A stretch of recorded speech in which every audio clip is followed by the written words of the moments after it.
Hey everybody, what's up and welcome back to the channel and more Lunar coverage. Today we're going to take a quick look at the Soviets for the game as a quick faction overview. So as with the NASA video, we'll cover the commander, the generalist, and all these specialists.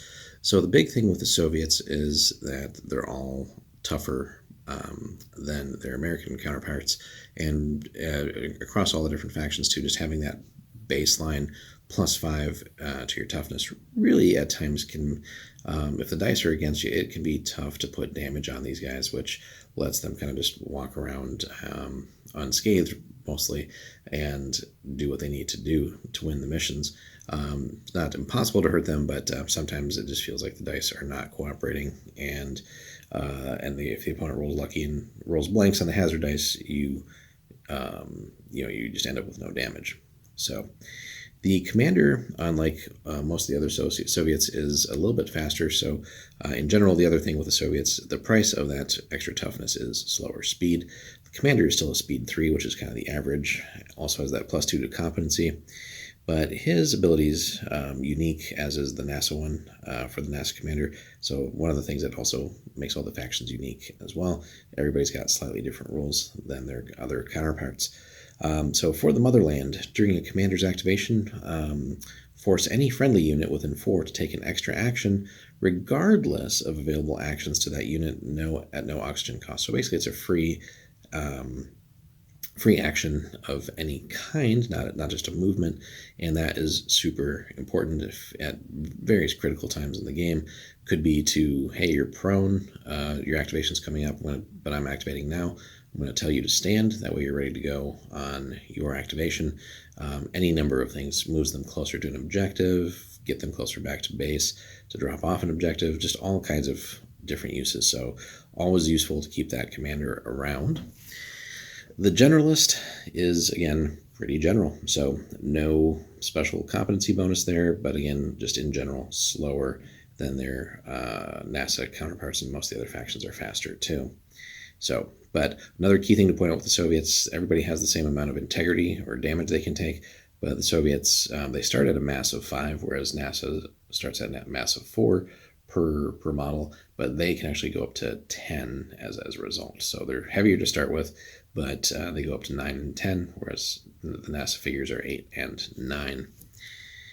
Next, the medical specialist, in contrast to the NASA one, isn't so much about keeping you alive or healing you. It's more just like pumping you full of some drugs to have sort of a last action. But move 3, +1 to competency. Medical training, once per game, they may choose any out-of-action unit and force them to activate as normal with their full oxygen value. So basically they get a full turn. After that, though, the unit's immediately removed from play. So basically you're pumping a guy full of drugs, or like just basically defibrillating him or something like that, just getting him to like come back to life essentially for one more go, and then they'll be removed regardless. So also, any enemy unit within 1 cannot use a resin patch on themselves. So he's got kind of a debuff zone around him as well. Thankfully, it's not huge, but has some pretty powerful abilities there. So if you know that the opponent has a resin patch or multiple resin patches out there, you might get a little more aggressive with the cosmonaut med specialist here, and just keep them around so that they can't even use that, and force them to move, waste oxygen just to be able to use their resin patches. And as with the NASA one, no ranged weapons. The combat specialist, again, very good here. Also move 3, +2 competency built in. Here, though, his combat training is different than, again, NASA. After causing any damage, this unit may make a free move action. So you don't necessarily even have to outright kill somebody or remove them, but hey, just you caused some damage, take a move. Get into a better position, fall back out of their range, potentially all kinds of fun stuff. But then also this unit doubles their push distance result during an unarmed attack. So he has ranged abilities and close combat. So all around a pretty nasty piece.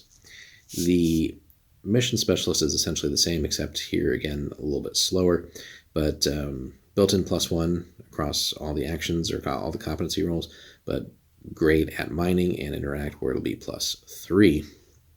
And then finally, their tech specialist, so back down to move 2 here, +1 competency, and an unmanned rover within 3 of this unit may reroll any mining actions once per activation. So again, different than the NASA version.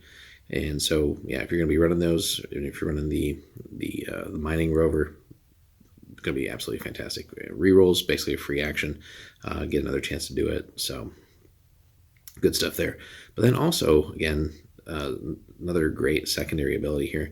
This unit may force any enemy unmanned rover within 6 to reroll a stand action. So basically, if you're able to get up to an enemy rover, tip it over, they could try to essentially right themselves like a normal model would stand up. But here, if you happen to be been able to do that, you can just force them to reroll that and maybe keep them tipped over and essentially out of action until they fix themselves. So, and also cannot use rare weapons. So some just really nasty abilities across the Soviets. So still some synergies with being close to your fellow models, especially with the commander, but just a lot of strong abilities across the board.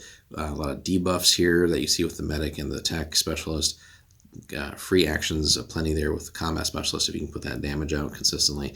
So all around, pretty nasty factions. A little bit slower in general, but higher toughness, which we'll see through a lot of games and enemy attempts to damage you. So let us know if you like the video, guys. Be sure to like, comment, subscribe, and we'll have more Lunar for you soon.